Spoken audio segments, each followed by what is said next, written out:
కాశీబుగ్గ ఆలయం వాస్తవానికి చాలామందికి తెలుసు, పేరున్న ఆలయమే. అలాగని అంటే దశాబ్దాల చరిత్ర కలిగిన ఆలయం అయితే కాదు.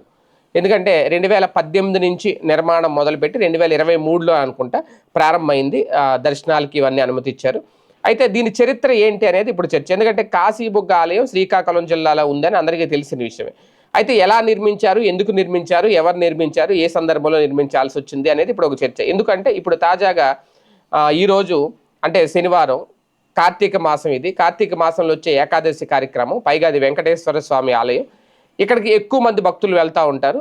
ఈ ఆలయానికి అంతమంది భక్తులు వెళ్ళినా అక్కడ సరైన ఏర్పాట్లు చేయకపోవడం, ఆ తొక్కిసలాట్లో 9 మంది మరణించారు.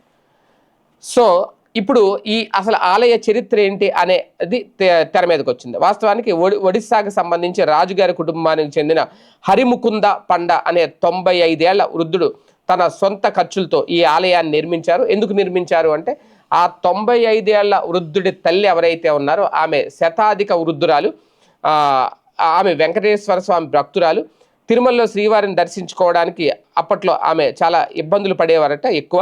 ఆ నేపథ్యంలో అప్పుడు ఆయన అనుకున్నారట తన సొంత పొలంలోనే ఒక ఆలయం నిర్మించాలి అని చెప్పి. సో అంతేకాకుండా ఈయన కూడా తిరుమల శ్రీవారి దర్శనానికి వెళ్ళినప్పుడు చాలా ఇబ్బంది పడ్డారట. ఒకరోజు ఆయన్ను క్యూ లైన్లోంచి పక్కకు తోసేశారట.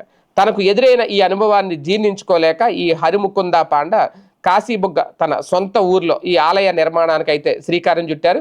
2018లో ఈ ఆలయ నిర్మాణాన్ని ప్రారంభించారు ఈ హరిముకుంద పాండ. 2023 డిసెంబర్ నాటికి పూర్తి చేశారు.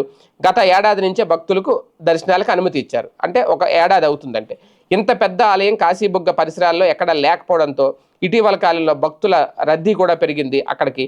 అంతేకాదు శనివారం తాజాగా కార్తీక ఏకాదశి కావడంతో సుమారు 10,000 మంది భక్తులు ఒకేసారి వచ్చారట. ఈ నేపథ్యంలో వీళ్ళని నియంత్రించడానికి తగిన సిబ్బంది సేవకులు అక్కడ లేకపోవడంతో ఈ దుర్ఘటన చోటు చేసుకుంది. తొక్కిసలాట ఏర్పడింది. 9 మంది దుర్మరణం పాలయ్యారు.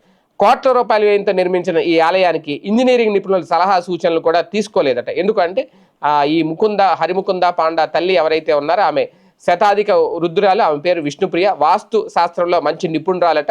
సో ఈ నేపథ్యంలో ఆమె సలహాలు సూచనల ప్రకారమే ఆలయ నిర్మాణం జరిగింది అనేది. వేల మంది భక్తులు రావడం, ఇరుకు ద్వారం గుండా ప్రవేశం కూడా ప్రమాదానికి కారణమైంది అనేది ఇక్కడ ఒక అనుమానం. ప్రస్తుతం హరిముకుంద పాండ నిర్వహణలోనే ఆలయం ఉంది. కొత్త ఆలయం కావడంతో పైగా ధర్మకర్త సొంత ఖర్చులు సొంత పొలంలో నిర్మించడం వల్ల ప్రభుత్వం, పోలీసులు ఈ ఆలయ నిర్వహణ మీద ఇంకా దృష్టి పెట్టలేదు. ఈ ఆలయంలో శ్రీదేవి భూదేవి సమేత శ్రీనివాసుడితో పాటు శివుడు, అలాగే దశావతారాలు, గరుత్మంతుడు, ఆంజనేయ విగ్రహాలు కూడా ఉన్నాయి. ఆలయ గోడలపై అద్భుతమైన శిల్పాలు చెక్కారు. వీటిని కొలను, అక్కడ ప్రధానంగా నీటి కొలను, అలాగే కళ్యాణ మండపాలన్నీ కూడా ఏర్పాటు చేశారు. అన్ని రకాల సౌకర్యాలు ఉండడంతో భక్తుల రాక క్రమంగా పెరిగింది. ఆలయంలో పూజలు ప్రారంభించిన ఏడాదిలోనే ఈ ఘోరం జరగడం ఒక రకంగా భక్తులు తీవ్ర విచారం వ్యక్తం చేస్తున్నారు.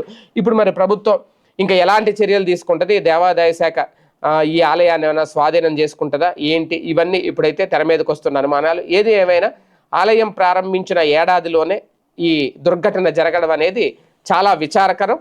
అంటే నిర్వహణ సక్రమంగా చేయలేకపోవడం. అంత బాగానే చేసిన భక్తుల కోసం ఒక ఆలయాన్ని నిర్మించిన భారీ ఆలయాన్ని కోట్ల రూపాయలు ఖర్చు చేసి భక్తులకు సరైన సౌకర్యాలు కల్పించడంలో ఎందుకంటే ఆయన అలాంటి ఇబ్బందులు పడే కదా ఆలయం నిర్మించాలనుకున్నాడు. ఆయన్ని భక్తులు పక్కకు తోసేశారు అనేదే కదా ఆయన చెప్పింది. అందుకే ఆలయం నిర్మించుకున్నాడు. మరి ఇక్కడ భక్తులు ఏకంగా చనిపోయారు అంటే ఇక్కడ అర్థం ఏంటి?